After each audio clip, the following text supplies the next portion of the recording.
So this is a Mathfolio video specifically for Algebra 1, and it's the first in the review series for equations and inequalities. So if you haven't already, then what you can do is you can download the Algebra 1 review sheet for equations and inequalities at mathfolio.com/ALG1/EQIN. So these will be the questions that we'll be going through in this video. So if you haven't already, download it, attempt the questions yourself, and then come back and watch the video and make corrections or just check your work, basically. Okay, so this is question number 1. This is asking you to solve this equation. And here what we've got is, now bear in mind that the A that's written up there is just part of the question number. This is question 1A. So really we're dealing with negative D equals 102. And so when we see an equation like this, we know it's an equation because it has an equal sign. When we're asked to solve, we basically know we need to get D by itself. Now, you don't see it, but whenever we see a letter, a variable, we always think to ourselves, well, there's a coefficient in front of the variable. And here, as we don't see a number, we know it's really a 1. So we can consider negative D as negative 1D. So the step that we would do to both sides, well, we've got to consider what's happening to the D. So if we talk through this, we know that D is being multiplied by negative 1. So we undo it using an inverse operation, which is divide. Because it's being multiplied on the top, we need to undo it by a divide. And we divide by that coefficient, negative 1.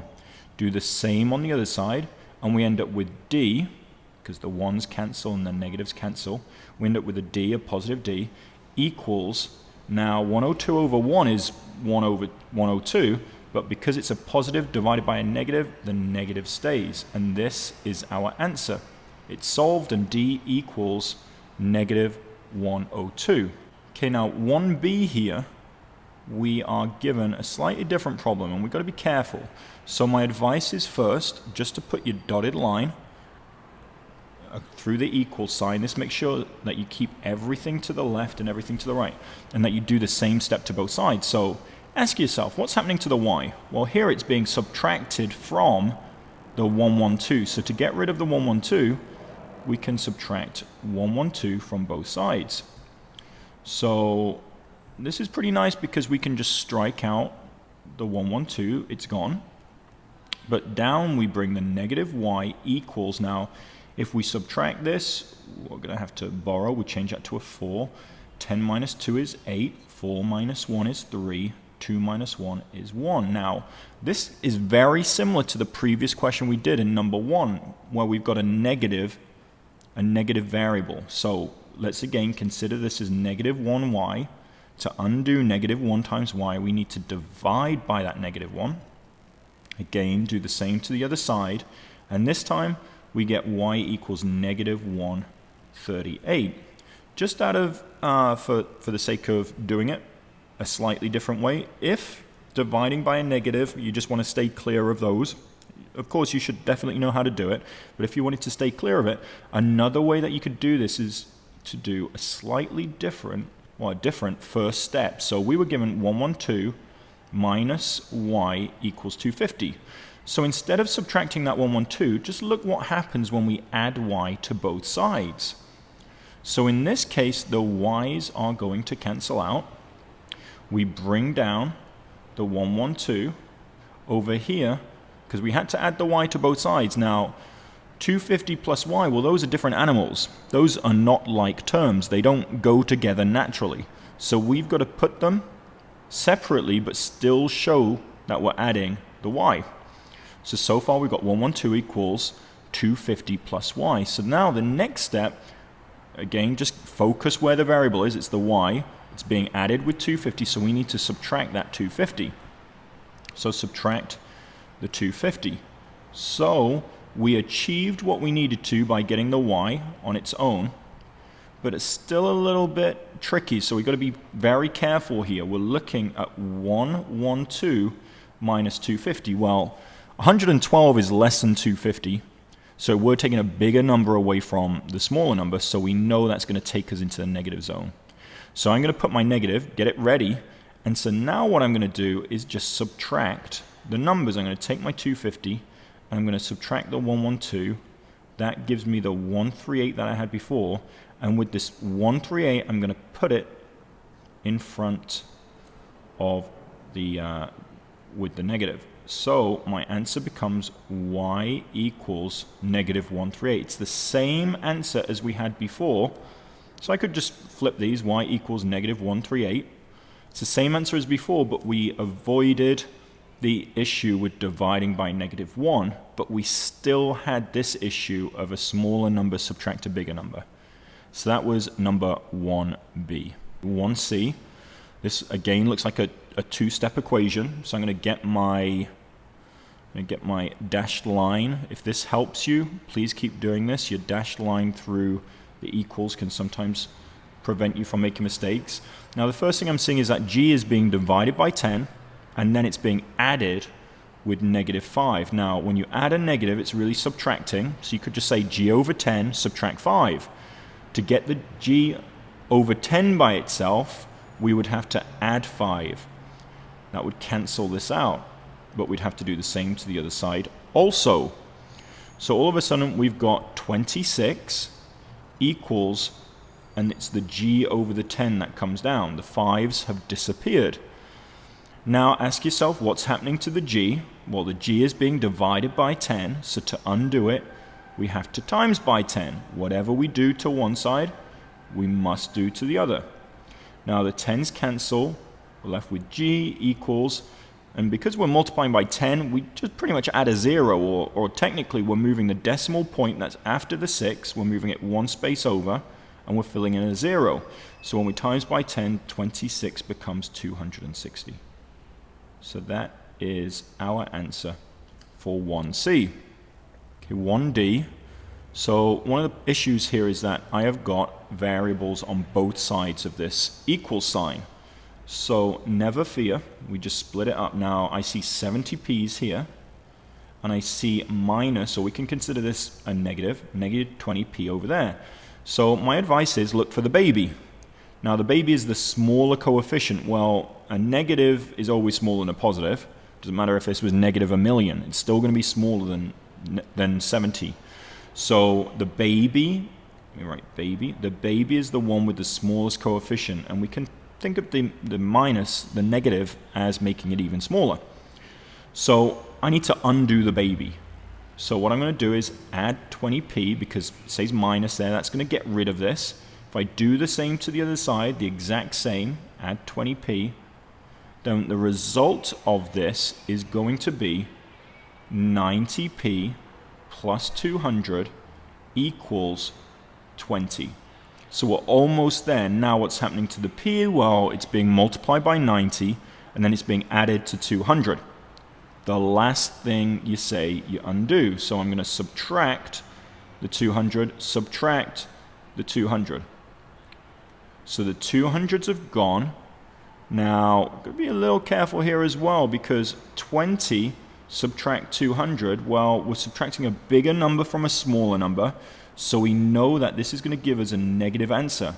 And then all we need to do really is just switch them. 200 minus 20 gives us 180, so then we put the 180 back with the negative. So I'm going to bring that down, negative 180 equals 90p. Now the p is being multiplied by 90, so I'm going to divide by 90, do the same to both sides. 90s cancel out, and I'm left with a p equals. Now here, a quick thing to do is just cancel out the zeros. That's the same as dividing by 10 and dividing by 10 here. And that makes it nice and easy for us, because 18 divided by 9 is 2, but we must be careful because it's not 18, it's negative 18. So a negative divided by a positive is a negative. So the answer for 1D is negative 2.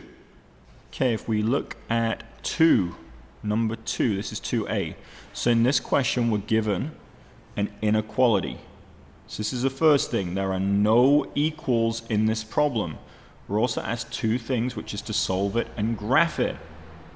So to solve it, we need to get the x on its own. So here we've got 10 minus 6x is greater than negative 70. So forget the negative 70 right now, just look where the x is. It's being multiplied by 6, and that result is then being subtracted from 10.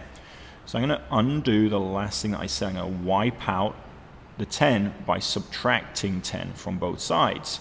So now I've got negative 6x is greater than, remember, no equals. Negative 6x is greater than. Now be careful here, because if you're on negative 70 and you are subtracting 10, you are going more negative by 10. So negative 70 minus 10 is negative 80. So this is where alarm bells should be going off in your head, because to get the x on its own, x is being multiplied by negative 6. You undo it by dividing by negative 6. And when you divide, this is the rule, make sure you have this down. When you divide or multiply by a negative. Now we don't care that on top there's negative 6. That's not going to create this rule. We don't care it's negative 80. The key thing is that we are dividing by a negative or multiplying.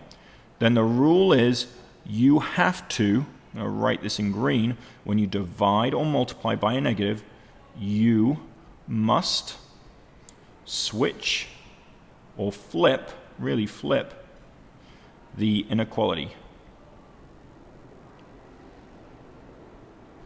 Okay, the inequality S-I-G-N. Okay, not the inequality sign, the inequality sign. So that means that this greater than sign is going to become a less than sign. So negative 6 divided by negative 6 is 1. We bring down the x, so it means x must be less than. Now, negative divided by negative is positive, so this is going to be the same as 80 divided by 6, which we can write this as, we could put it in the house, 80 in the house and 6 outside. 6 into 8 goes 1. 6, subtract 2, bring down. So now 6 into 20 goes 3. It gives me 18. And the remainder is 2. So that remainder I can use as a numerator for 2 over 6. Now, of course, 2/6 is the same as 1/3. So the answer is x is less than 13 1/3. Now we can't go on to the next question because we didn't finish this. We solved it, so we did the first part, but now we need to graph it. So graphing an inequality is mainly about drawing a number line if there's only one variable, which there is. There's only an x here, so we're going to put this on a number line.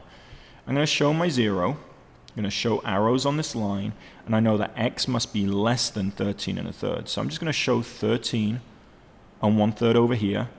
X must be less than, so it cannot be equal to 13 1/3. So I'm going to put an empty circle because x doesn't have this, the inequality doesn't have the little line underneath. If it did have the line, I would fill in that circle.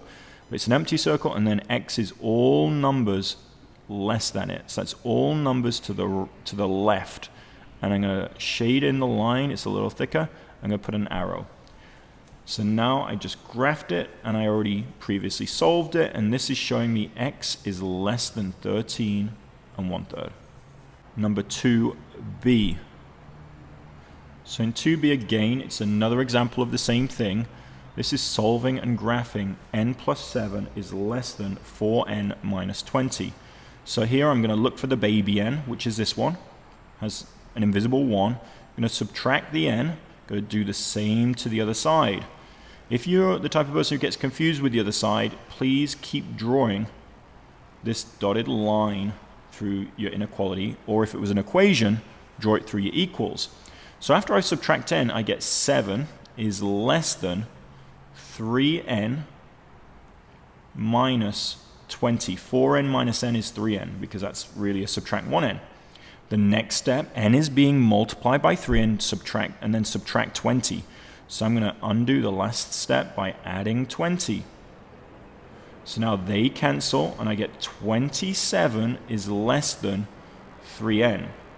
So n is being multiplied by 3, so I have to divide it by 3. Whatever you do to one side, you must do to the other. So this gives me n, and then on the other side I have 9. If we read this thing backwards, if 9 is less than n, it means that n must be greater than 9. So this is my solution. However, I still need to graph it. So I'm going to take a number line, because there's only one variable there. It doesn't have to be x. I'm going to mark my 0, mark my arrows for this line. I'm going to place 9 on there. Now, this time it says n is greater than 9. So still an empty circle, cannot be 9. And then I'm going to shade to the right where all the greater than numbers are. And that is my graph for n plus 7 is less than 4n minus 20, because this is exactly the same as saying n is greater than 9. Okay, question number 3 is asking us to write an equation to represent this situation. So as I'm reading around this problem, the first thing that I'm told is somebody's thinking of a number. So I'm going to call it x. You could call it n. You could call it another letter for the variable. So that's the first thing. The next thing I'm told is when I subtract it from 20. Now, this is where we've got to be a little careful, because if we subtract 5 from 3, it's really asking us to do 3 minus 5. Notice the from 3 makes the 3 go first. So in this question, it says subtract so subtract the x from the 20. Then in this case, what this is going to give us is 20 minus x. So 20 minus x is where we're up to right now. Let me go back to the blue. This is 20 minus x. We're subtracting it from 20. And then multiply the result. So whatever we get from that, we're going to multiply by 4. I get a value equal, so that means it's going to be equal to the sum of 30 and the original number. Well, sum means addition, so we're going to do 30 plus x, which is the original number. So if we come down and put everything together, we've got 20 minus x, which is subtracting the x from 20, then multiply this by 4, so I'm going to put the 4 next to the parentheses. That means 4 times by whatever's inside. This is going to give us an answer that is equal to 30 plus x. Now, 3b is asking us to solve this equation to find the original number.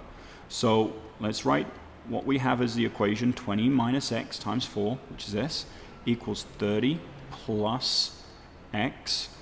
So in this case, what I'm going to do is I'm going to distribute this 4. So 4 20s are 80. 80 minus 4x. And this is going to equal 30 plus x. So in this case, my strategy is to look for the baby x. Now we've got negative 4x's here, and we've also got x here. So in fact, the baby, the smallest x, is this negative 4x. So I'm going to add 4x to both sides. So what this is going to give me, the 4x are going to cancel over here. We've got 80 equals 30 plus 5x. Because this was just said x, it's really 1x. That's 80 equals 30 plus 5x. Now what we have here is a two-step equation. So this is a two-step equation right here. So we should be used to these by now. What we're going to do is we are going to think, well, the x is being multiplied by 5 and then added to 30. So we're going to undo the last thing that we said. So always think what is happening to the variable, and then the last thing you say, undo it.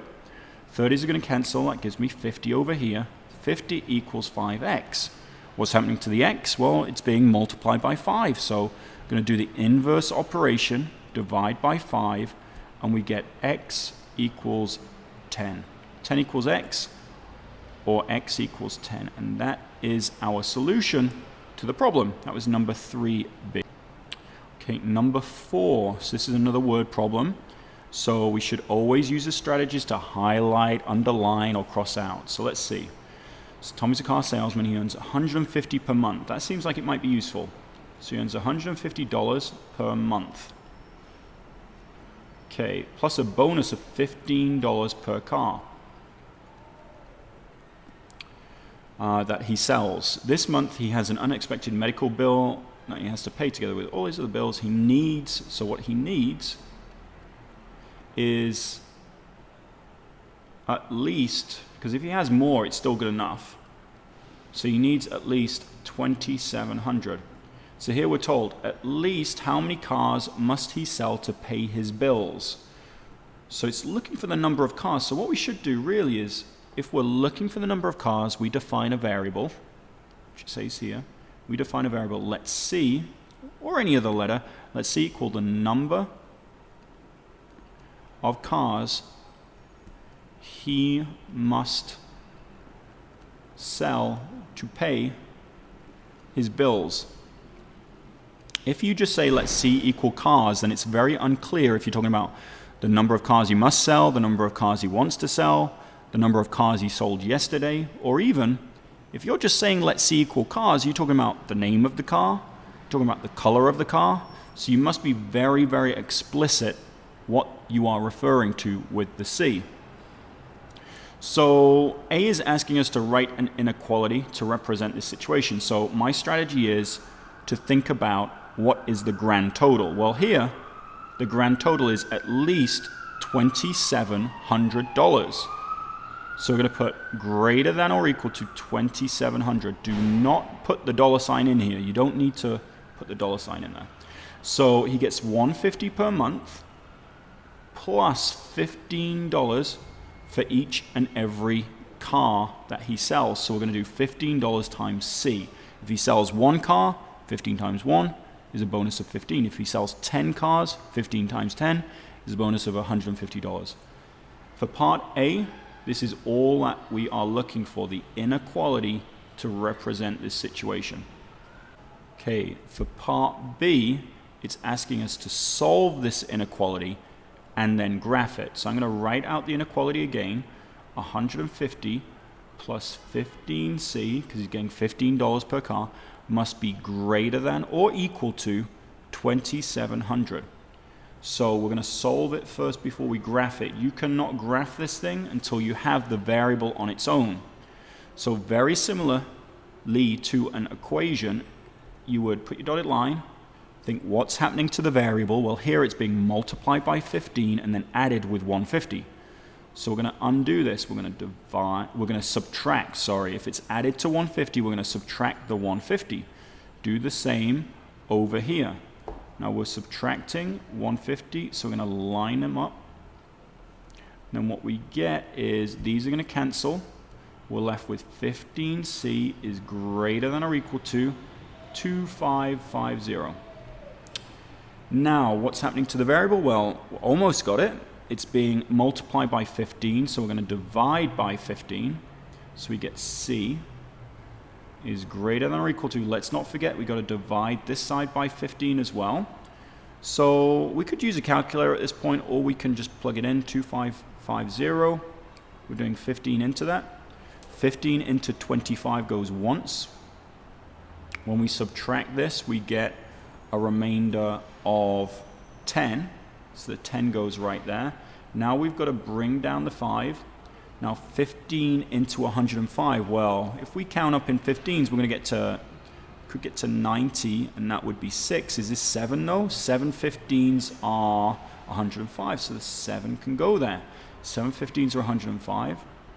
Subtract it, we get 0. Now, because we have this leftover 0, we're going to move it up. So the answer is C must be greater than or equal to 170. Now really cars, but the best way to deal with this is after we solve it, we should write a sentence, and the sentence should include words from the question.